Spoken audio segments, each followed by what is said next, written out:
Thank you so much. I warm welcome to our webinar. My name is Robert Zych, and I'm the coach and trainer in Poland. Welcome, Shane, Katarzyna, Tomasz. Today we are talking about the professional burnout, and I'm so proud that I can be with you. And I'm handing over the chairmanship, leadership of the meeting to Katarzyna. Kasia will be host our meeting. Thank you so much, and your voice. Thank you, Robert. And first of all, thanks to Robert for allowing us to use your platform to speak about this often neglected but very important issue that is burnout. And thanks to everyone who is joining us today. I'm hoping that everyone is gathering. And I will use those first few minutes to introduce myself and our main guest today, and share a little bit about the agenda of the webinar. Yeah, again, thank you very much for joining us. It means a lot that you wish to break the silence with us around burnout. My name is Kasia Kempa, and together with Tomek, we represent My People. My People is a data-driven coaching platform. What does it mean, a coaching platform? It means that we connect clients who wish to develop or overcome certain challenges within their work environment with coaches who are trained professionals who are there to help them. And one of our products, which I'm not going to bore you with, just to give you a little bit of a context, is what we call high impact coaching programs. And this is like very condensed coaching program, laser focused on a very specific case in an organization. And one of those topics can be burnout. That's why we're talking about it today. And there is no one better to talk about tackling burnout than Shane Borza, who's here with us today, who's our main guest and also who is one of our coaches.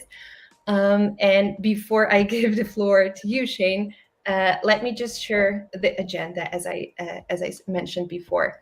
So it won't be your typical webinar. There won't be any presentation. It's an interview. I will ask Shane a few important questions, but also I think the crucial, the most important part is questions from the audience. So after my questions, we will be moving on to the questions from you guys. So please feel free to use the chat functionality on YouTube that you have there. And ask your questions right away during the course of the webinar, and we will then, later at the end of the webinar, we will display the chosen questions, and Shane will give his answers to them from the perspective of his practice. Okay, so let's get to the merits. Shane, before we jump in, could you please introduce yourself in just one sentence for those of us who don't know you? Sure thing, and real pleasure to be here with you all. So thank you for the invitation.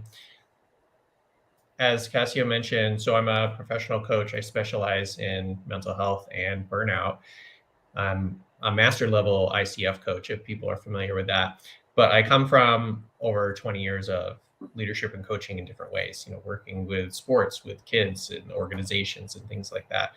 And as she mentioned, a lot of us have had burnout for a long time, but we either didn't know it or haven't talked about it. So I think this is a really important opportunity for us to all walk away with a little more perhaps permission, both for ourselves and others, to not only feel this, recognize it, but also deal with it, hope a little better and a little more easily than maybe we have beforehand. Yeah, thank you. Thank you very much. Okay, so let's maybe jump into the first question. First things first, 101. What is burnout? And you can share, I don't know, library book definitions or your own. Well, I actually have a few ways for people to think about it. And first is, we use a lot of things like stress or burnout. And if you actually ask someone, it's very hard for them to tell you what it means. We all kind of know it, we've felt it, but we don't really have the words to explain it, sometimes even to ourselves. Basically, burnout is what happens when there's like a mismatch. We're trying to do too much, we're beyond capacity for too long, or what have you. And this is a really important thing, because burnout could be physical, mental, or emotional, or some combination of the three. So if you're working a labor job, you might be really physically exhausted all the time. You can't recover. I work with a lot of athletes. This happens for them. But it could be mental burnout. A lot of us are working office jobs or doing complex computer work. And it doesn't matter how much time we have away from the screen, it's just not enough. But burnout can also be emotional, where we get overwhelmed and we're not able to respond adequately. This is where people are getting angry or getting sad, or they're freezing and they aren't able to perform. That is one misconception. Burnout doesn't have to be any one thing. And that's one of the reasons, why it's so difficult to deal with, because it's hard to pinpoint, and it can be very different for different people. But the outcome of burnout is pretty similar. It's people not showing up well, people having diminished capacity, people's performance going down, people losing focus and patience. It can be very difficult to maintain the longer burnout goes on. I use the analogy of a car a lot. Mm-hmm. If the car is overheating, and we pull over right away, it's a lot easier to get that car going again.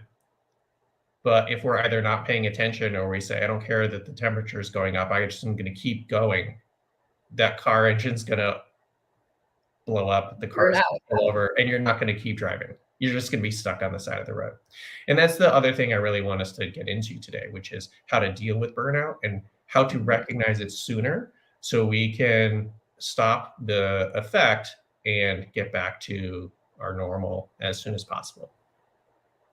Yeah, exactly. So I think the definition is in the word itself, right? So like we are burning out, basically. So could you please share some tips on how to prevent burnout? So like before we get there, what to do not to be there? Like I mentioned with the car, and I use the car, most of us are familiar with, driving and how cars work, even at a very rudimentary level. We don't need to know how to take the engines apart or anything. We just need to know how to operate it. And, there's a lot of displays there. You get in the car, the engine lights turn on, the fuel gauge turns on, all that stuff. If we're not paying attention to that stuff, though, we might be like, why didn't the car start? Why isn't the car going? And then we'll look. And then we go, oh, I'm out of gas. Okay, well, now I know what to do to fix it. Sometimes, though, if all we're checking is the gas, but we're out of oil, we're like, the tank is full. I don't understand. Why won't the car go? We, like I mentioned earlier, are complex. We have our IQ and we have our EQ. We have our body, we have our minds, we have lots of different parts. And if all we're doing is looking at one part of ourselves, then we might miss, oh, this other part of me over here has a problem. So just starting with paying attention to yourself. If you're a supervisor or manager, really paying attention to your team. We need to kind of monitor these things and say, oh, I had a full tank and I'm almost empty. Maybe something's wrong. If someone's work capacity dramatically drops, or yours, if someone who's normally really sweet is like yelling at everyone, those are really good indicators. So we need to be paying attention to those things. We can't fix a problem unless we're aware that there's a problem.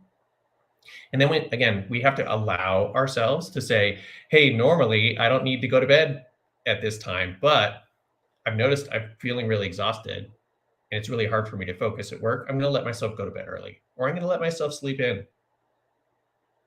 We have to allow ourselves to change sometimes, especially when we're dealing with more stress. We sometimes need more rest and recovery.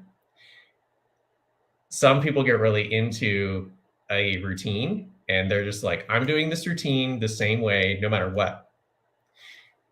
But when extra stressors come in, when work deadlines come in, when some kind of emergency comes in, we need to make allowances for that. It's like the old analogy of work hard, play hard. Like, we need to have that stress relief valve. And we need to allow ourselves to use it. Again, in leadership, this is really important. We have to make dealing with the stress and the burnout and the anxiety and all these things part of the plan. How am I going to make sure the team can function long term? Because we're probably going to have other emergencies and other deadlines in the future. And what we want is for people to show up well for a long period of time, not to get burned out and thrown out. So it's paying attention. It's checking in with each other. We're not just paying attention to ourselves, we're paying attention to others, noticing when these things change, and then having the ability to let things go from what we may have planned to what needs to happen. Hey, we all were thinking we could do this, but maybe we need an extra day. Now, sometimes you can't do that, but we have to allow, like I mentioned with the schedule, I am an early riser usually, but if I'm tired, I know I will feel better if I let myself have the extra sleep than if I force myself to just get up at 6 a.m. no matter what. Again, I work with a lot of athletes. So a lot of athletes will, if you can focus them on the outcome, then they will allow themselves to do it. Like, hey, you had a heavy day yesterday and you're exhausted. So we're going to have a light day today in service of you coming back and having another heavy day later. So for executives or professional people, sometimes shifting in that perspective can be helpful too. Like, hey, you just did a 60-hour week, so we're going to have you do a 30-hour week. So that way you have the capacity to go back to the next big week. But we can't stack big weeks and normalize that. Yeah, exactly. So hopefully some of that gives people some ideas, either separate or together, because there's a number of things there. So could you say that we are sort of like reframing the phrase work hard, play hard into work hard, rest hard in the work environment? Yes. One thing that really landed for me, I was listening to a podcast a few years ago, and they were talking about how, because they were athletes, that, a lot of athletes have these like go hard, go fast, go far type of all or nothing mentality. And the guest was saying, I've completely switched that. So now it's all about recovering hard. Yes. Like, I can go do the long run, I can do the big hike, I can go lift, I can do whatever. But their focus is, I want to wake up tomorrow feeling as good as I possibly can, regardless of how much I did the day before. And similarly, if we want to have a good long life, if we want to have a good long career, we want to focus on being able to, and part of this is like mental, emotional, physical fitness. If we're stronger, we're more resilient. But we also have to make sure that part of the plan is the recovery, and saying, I really want to work hard during the day and get a lot done. And then I want to have the family time or the downtime or the rest, whatever it is that works for you. So that way tomorrow we can show up and say, oh, I didn't go from 100% to 50. I'm able to maintain like 95%.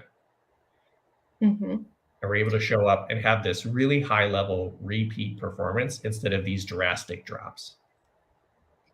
Yeah, and speaking about those drops, and you mentioned before that some first symptoms of burnout. Could you share more how to recognize the first symptoms of burnout in ourselves first? And again, that comes back to the monitoring. I always encourage people, come up with some kind of monitor for yourself. And a couple that are very common, 1 to 10. Like, oh, I feel like my stress or anxiety or burnout or overwhelm it was at like a 2, and now it's a 5, and now it's up to 8. Like, it's obviously going up. Or I want a lot of focus, I want a lot of patience, but it's going down. Some people use a thermometer. I'm getting too hot. I need to cool down. I use a traffic light. I'm either red, yellow, or green. If I'm green, I'm great. If I'm red, I need to stop. If I'm yellow, I need to watch myself. But the more you can do that for yourself, the more you can start to notice, which this is very common with a lot of my clients. They'll say, hey, I start the week really great, 100%, and I crawl out of the office on Friday with nothing left. Now, again, sometimes we have a hard week, but if that's happening every week, we're having a diminished return, and we're saying, I'm doing everything I can, but I'm not at 100% now when I'm fresh. I'm only 90%, and then I'm only 80%. And then, so those are the types of things that can really cue people in. I have clients say, I used to drink a cup of coffee every morning. Now I'm drinking 2. Now I'm drinking 3, and I'm still tired. Mm-hmm. Those little things are those cues for burnout. And if we're not paying attention to those little things, then they become big things. I'm yelling at my kids. I'm having arguments. So just like the dials in the car, if the check engine light comes on, we need to notice. Otherwise, the car is going to start sputtering and we're going to go, why is this happening? The check engine light's on. I wonder how long it's been on. I didn't notice. So the more people can start to monitor themselves, start to pay attention, but also check in. Ask your spouse or ask your coworkers, like, how are you feeling? How are we doing? Yeah.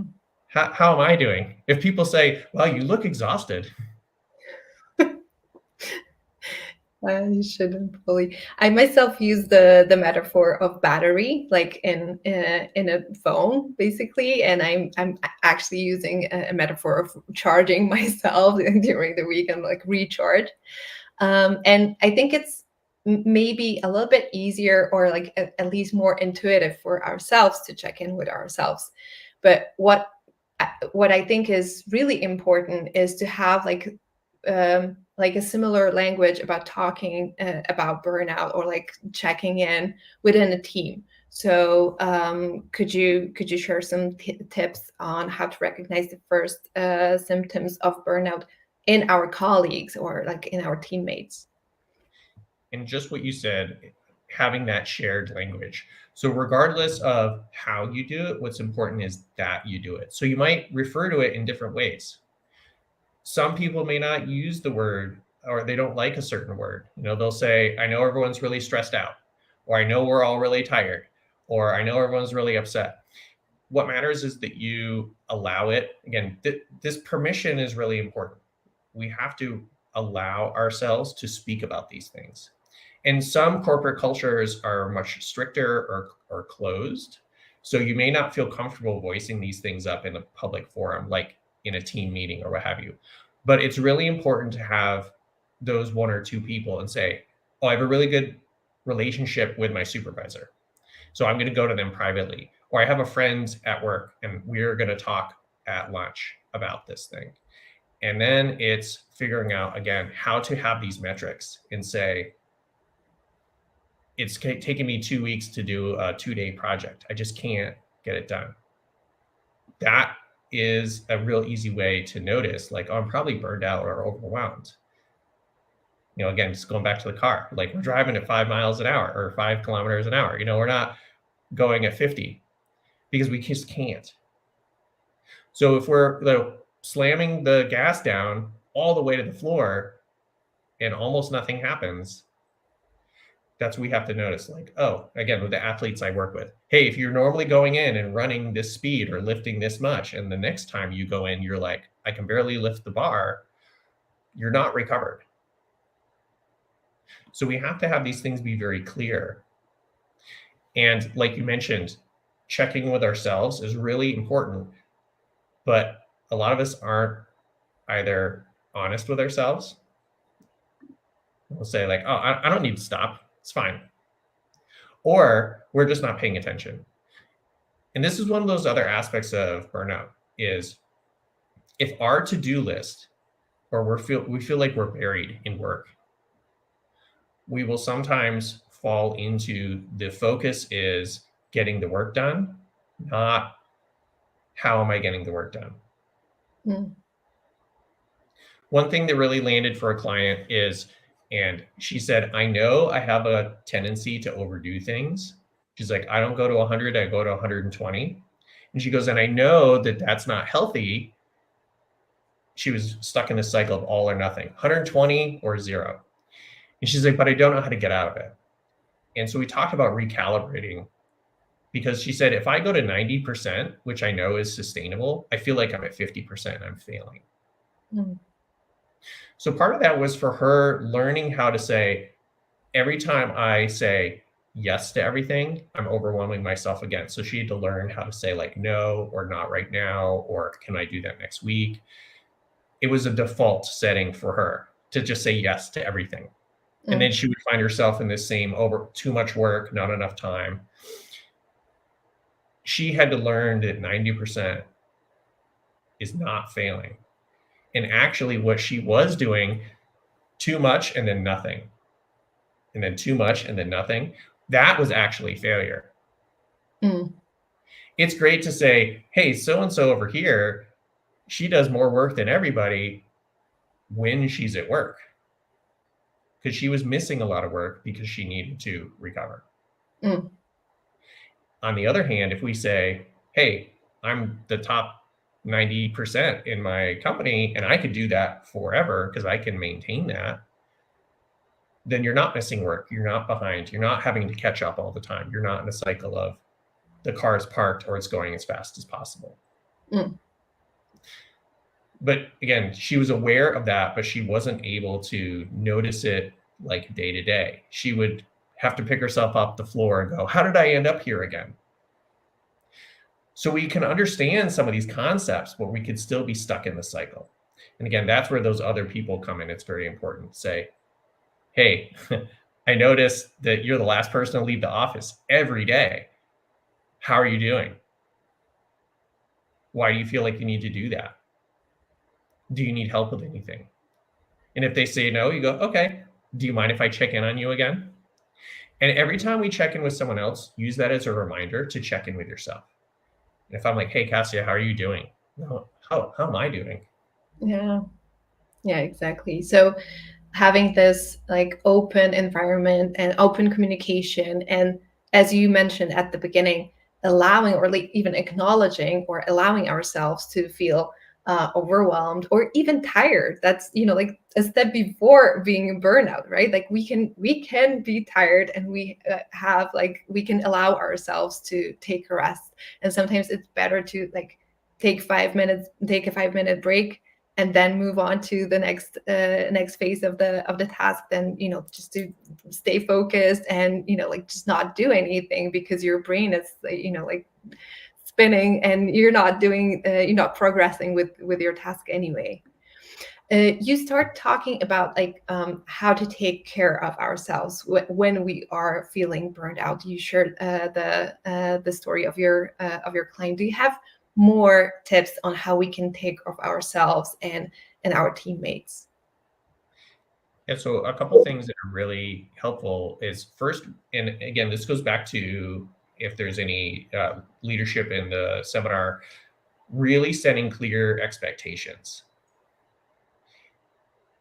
Quite often, people will err on the side of doing more. They want to go above and beyond. They want to stand out. They want to show up and what have you. And that's great.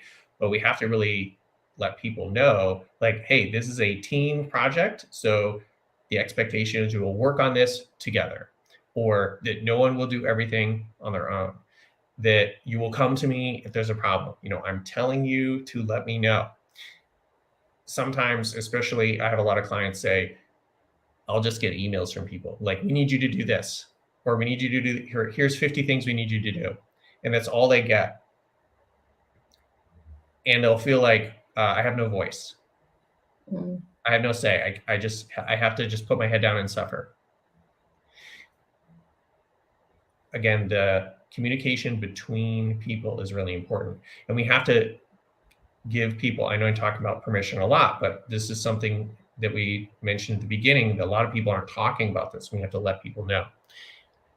If you need help in whatever way, like, hey, I don't know how to do this computer program, or, hey, I need someone to talk to. Like you mentioned, sometimes 5 minutes can be really helpful. I know I'm using athletes a lot, but I work with a lot of athletes, and it's like, if you're doing sprints, you can't do 10 sprints in a row as hard as possible. You need to have those rest periods in between. And that's what enables you to show up and say, oh, I'm fast continuously. Every lap I run all out, and I'm not cutting my time in half. I'm doing that because I'm resting and recovering properly. But that doesn't mean you come back the next day to run the next lap. It means you just rest 5 or 10 minutes, and then you do another one, and you repeat that over and over. We're going to be showing up to work most days for years and years. We need those breaks. We need to eat lunch. Lunch is not the enemy.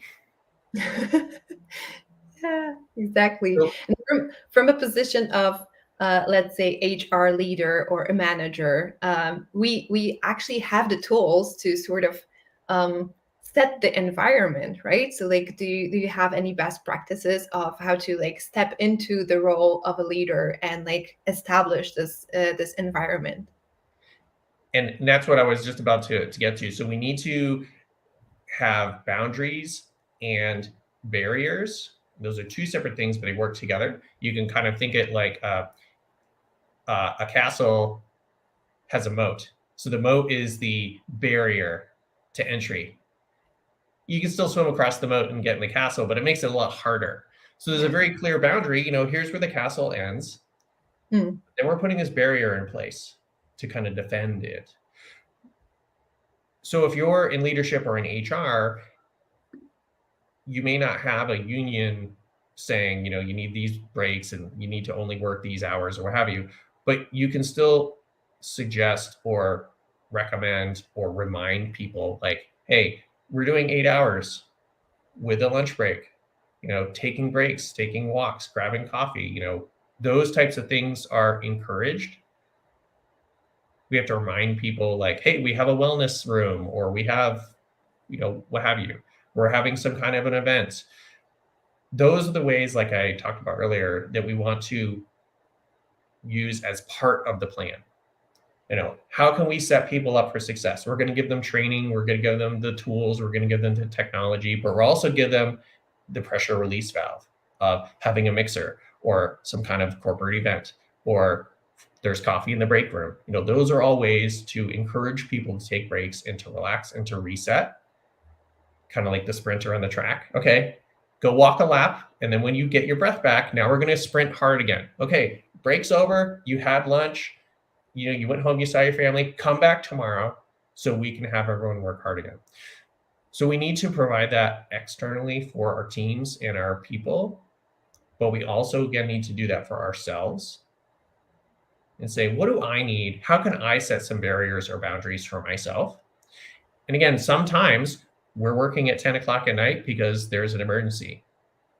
But we don't want to normalize that and say, oh, I used to finish work at 5, and now I've been working till dark every single day.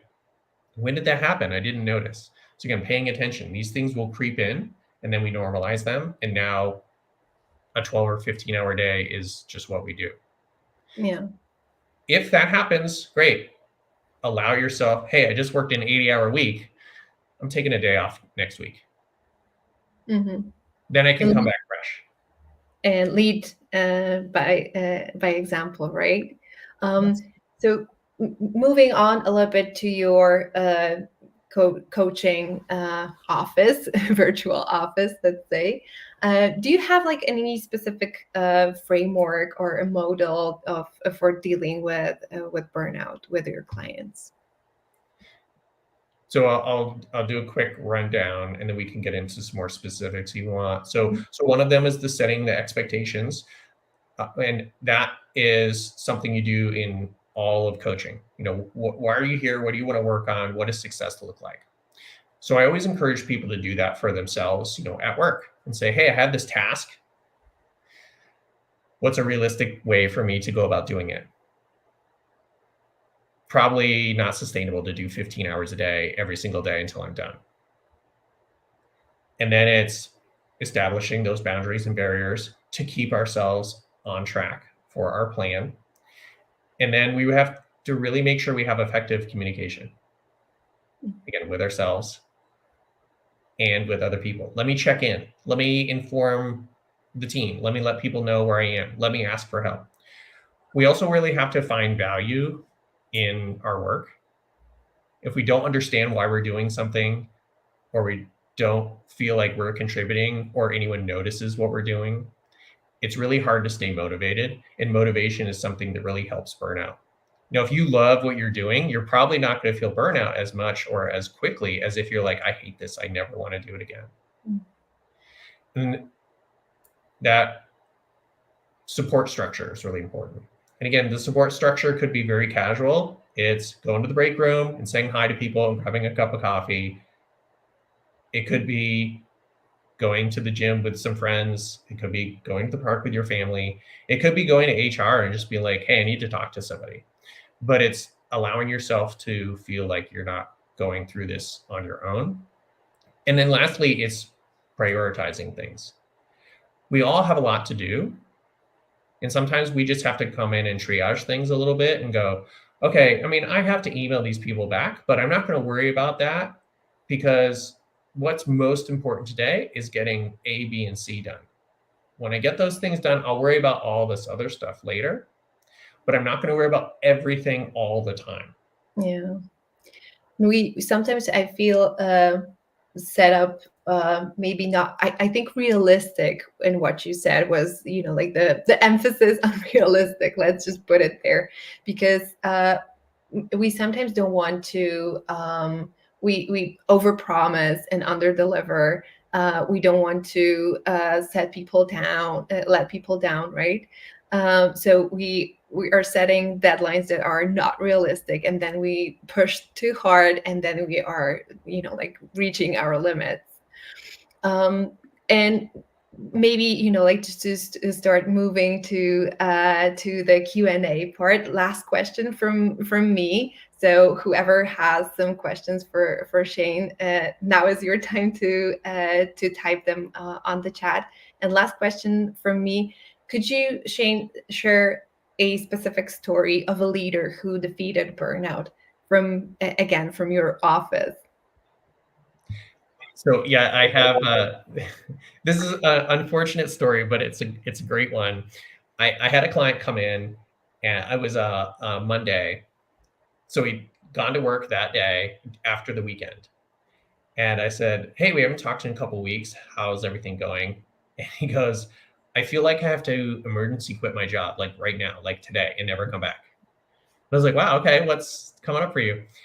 And he said, I'm really burned out. I just had the weekend. So I had 2 days off. I'm back in the office for 6 hours. And I'm like, I can't do it. So we discussed it and talked about it. And one of the things I recommended is, how can you give yourself this pressure relief valve? Like what would help you feel like you can release this pressure and put it down instead of having to keep carrying it until it, collapses on top of you. And so we came up with a plan, and I said, let's meet again next week, because we were meeting every other week. So a week later, it's Monday again. And I go, so how's everything at work? And they're like, it's fine. There you go. So what they did was they run a team, and they talked to their supervisor, and they said, I can't do this anymore. I feel like I need to leave. And he said, so let's figure out how you can leave. Like, let's have you take Friday off. I can't just have you leave tomorrow. But just knowing, instead of working 5 days and my weekend is not enough to recover, and then I have to work another 5 days and the weekend is not enough to recover, and being stuck in that cycle, they're like, I'll work Tuesday, Wednesday, Thursday, and then I'll have a 3-day weekend. Okay, great. They were already more relaxed just knowing they had more time off. And then they left Thursday afternoon, and they didn't go back to work till Monday. That one extra day, they said that felt like they were away for a week. And so I think that could be very telling, is sometimes we don't need the thing. We just need to know the thing is available. Yeah. And then other times we need to just give ourselves a little more. So I mentioned the person drinking more coffee. If you're tired and you need an extra cup of coffee, let yourself do it. But if you notice you're now relying on twice as much coffee all the time and it's not helping, we need to pay attention to that. Doing these little things and allowing ourselves to do them can have a big impact. Yeah. So whenever it's just, like we are obviously allowing ourselves to feel tired, but when the resting is not enough, or when we are sort of like clinging on to our routines or specific ways of working, or we want to like quit right away, or like feel agitated a lot, these are the symptoms that we might be facing burnout. And we want to set up a structure or reach out to people who are trained professionals to help us overcome the burnout. Okay, so I think we are done with the interview. That's it from me. Thank you, Shane, very much. Now we are moving on to the Q&A section, and we have a question from Magdalena. From your perspective, Shane, is there any particular group of people who are particularly susceptible to job burnout? Is there any specific role that is you mentioned athletes, but do you have like any other examples? Yeah, so I work with a lot of people in tech who are like engineers or people like that, and quite often they will have a lot of burnout. And there's a couple of reasons that. First of all, there's a lot of screen time, and it's a lot of time in a chair. So reminding them, get up, walk around, eat, get away from the screen, all those things can really help to reset. But they're also doing a lot of really deep focus work. And that takes a lot of concentration and attention. And it can have, it takes a lot of fuel. So if we're not refueling ourselves, we can get drained and then burned out. But also there's a lot of turnover. At least in the US, a lot of the big tech companies are losing people or laying people off. So there's a lot of underlying stress that may not be part of the work that they're doing. So one of the things to think about is, if someone's going through a divorce, they may not have any problems at work, but they're going to have problems at work because they're going through a divorce. So the stress and the overwhelm, the burnout doesn't necessarily have to come just from work. I have a lot of clients who have said like, oh, half my team got laid off. Now we're all worried about losing our jobs. That's going to be a big contributor. So if you're in a industry or sector that has other issues going on, it may not be people are getting burned out because of the work they're doing. It might be because they're stacking all these factors on top. And that could lead to, if you have a really steady industry and everything is booming and you feel like you have, you're in a union or have something that provides structure and support and you have a great HR, that you have all these stress relief, you have support, you have a team. Those types of people are going to feel very, it's like, hey, I have a loving family who's always there for me if I need them. Whereas if you feel all alone and you're like, I can't have anything go wrong because I have nobody to help me. So more so than identifying a certain job or a certain position, it's more about where is the job or position in the industry. Mm-hmm. If there's a lot of turmoil, there's probably going to be a lot more risk of burnout happening than something that feels like this much more solid. Mm-hmm. Yeah, exactly. So, and again, I feel like there is no way to make sure that our environment stays the same all the time, right? So we need to remind ourselves and be mindful of, and like check in with ourselves and our teammates over and over. It has to be like an ongoing process. We have another question from Camila. Is work overload the only or main reason for burnout, in your opinion? As I mentioned with that example of like someone going through a divorce or something, you never know what someone else, we call it the secret struggle. And we all have these secret struggles. We're not going to proudly display them like on our chests as we're walking around like, hey, here's what I'm dealing with right now. So those can be sometimes the main reason, but here in this context, we're mostly talking about the like work burnout, and that is the most common version, but not the only one. most people, when they're burned out at work, it's going to be because they feel like they don't have what they need, whether it's support or tools or training, or because of something like I mentioned of half the team got laid off, or I heard a rumor that, rumors are a great way to build some burnout and overwhelm into your company. So again, the communication and the openness is really important. Leadership needs to be able to have their finger on the pulse, so to speak, and go, okay, let's address some of this stuff. We want everyone to feel safe and calm and relaxed. Or if we do have to give bad news, we want to be very direct about it and let people know, here's what we're doing to try to fix the situation. That will really help alleviate some of that stuff. Mm-hmm.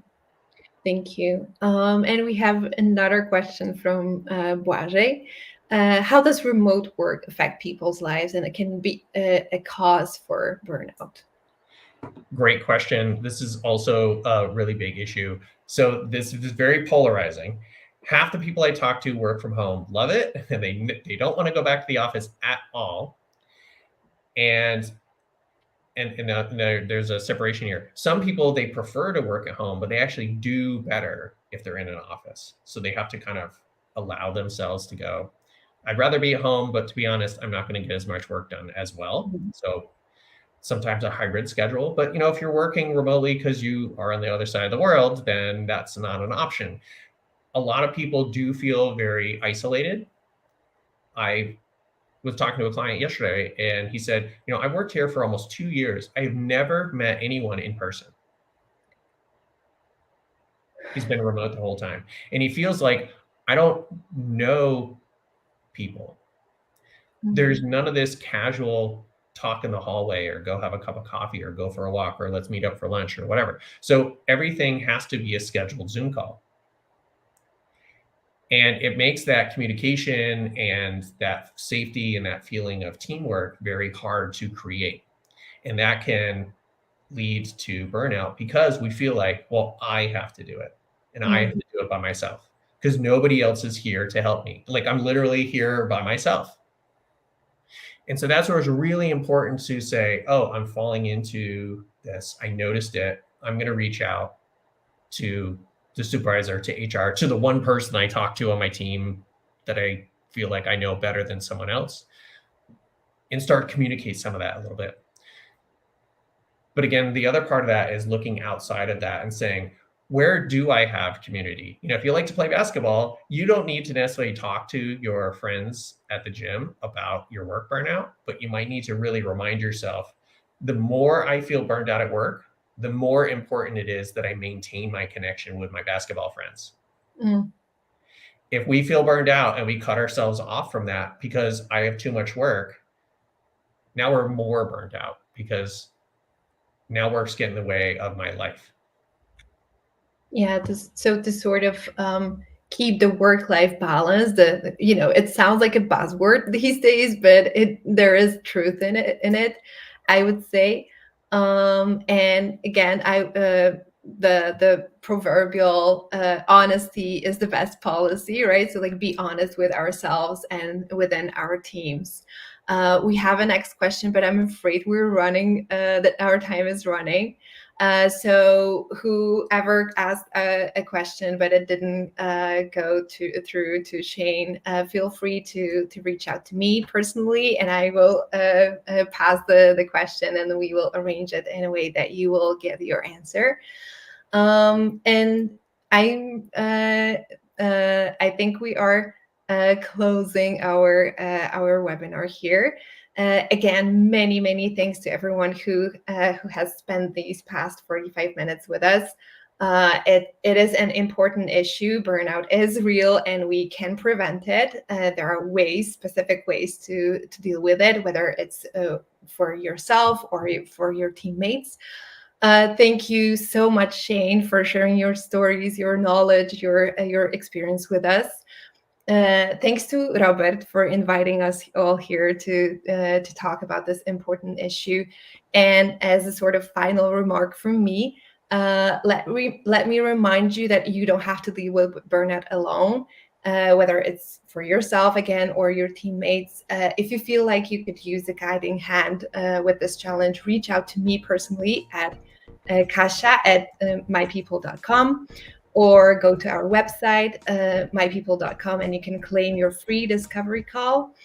And again, thanks for spending this time. We hope we've inspired you to stay attuned and keep that mental fitness. Take care of yourselves and have a great rest of your day. Thank you so much.